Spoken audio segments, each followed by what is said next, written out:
Hi folks, Justin Hoffman here for Justin Hoffman Outdoors. With spring finally sprung out here in Eastern Ontario and across Southern Ontario, it's finally time to get out the panfish gear. Now, for those new to the game of pan fishing, for going after crappie, perch, or bluegill, a lot of people have a question, what do I use, what do I throw, and where do I go? So here's a quick video on some tips and tactics to getting out for panfish this season. So first of all, you need a rod and reel. So my advice is to get an ultralight rod and reel. So what I have here is two different combos. We've got a 5 foot and a 5.5 foot. Now you can get upwards of 7 foot ultralight rods, but make sure it's ultralight. Now the reason for that is, a lot of these fish we're going to be playing with are quite small, you know, upwards of 12, 13, 14 inch crappies. Still give a great tussle on light line, and that's the reason why we're going to use ultralight gear. Now if you're throwing a big spinning rod or a medium rod, it's not going to give you the fight, and it's not going to allow you to actually cast and toss these light lures that we're going to be using. So buy an ultralight rod is the first step, and match that up with an ultralight reel. Now what you can see here, I've got a small little R-type Rapala reel, perfect for holding the light line we're going to be using and for fighting those fish. Now in terms of line, 4-pound test is my advice. What I've got here is some Suffix Light. Monofilament is what I use on my reels. It does the trick. You don't need to be using 8-pound, 10-pound, anything like that.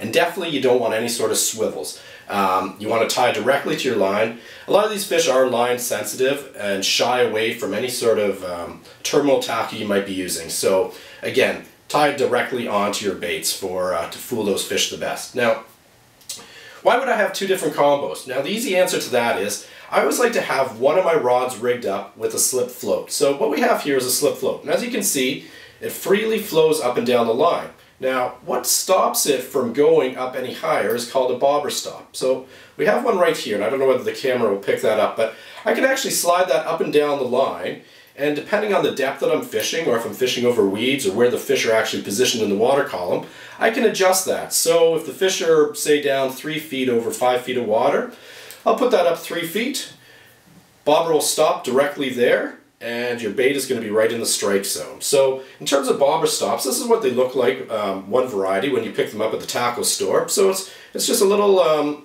they're basically just little rubber balls, if you will, that slide up your line and stop your bobber. So great advice right there. Now in terms of tackle, jigs are great. What I've got right here is a small little micro, it's a creature bait actually, with a small little jig head. So on my first primary rod, I always like to have some sort of a jig on my slip float. Now, I alluded to earlier about having multiple combinations of rods and reels, and the reason is simple.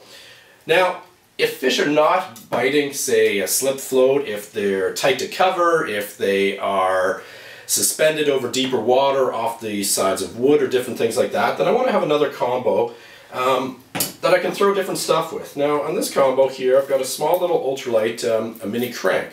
It's actually an ultralight crank 3 by Rapala. And so what I'll do is I can cast this in open water, I can cast it tight to cover, and I can just cover a bit more different water than I would with just a slip float solely. So it's great to have two combos out in the boat or on shore, and you can switch between the two and let the fish dictate what they want. Now in the next little segment, I'll show you some baits and tackle that are going to get you more panfish this season. Here's a great selection of panfish baits that'll cover all the bases. Start off with jig heads. I like to choose styles in 1/64th to 1/16th of an ounce depending on water depth. Team those up with plastics. Creature style baits, tube baits, swim style baits. Keep them micro, 1 to 1.5 inches in length work best. Don't overlook marabou or bucktail jigs. These seem to excel best in deep water, especially alongside wood for crappie. Spinners are another great option. These are best utilized working deep, long flats and over weeds. Crankbaits are great. I like to choose styles that are either slender or fat depending on what I'm actually chasing. Again, go with 1 to 1.5 inches in length. In terms of color, bright seems to work good for panfish. Pinks, yellows, chartreuses all excel. But also don't overlook the natural colors like black, brown, or white. So there you go, folks. A few tips to put more panfish in the boat this season. Practice catch and release, but keep a few for the pan. These panfish are absolutely delicious. Thanks for watching. Justin Hoffman Outdoors, and we'll see you out on the water.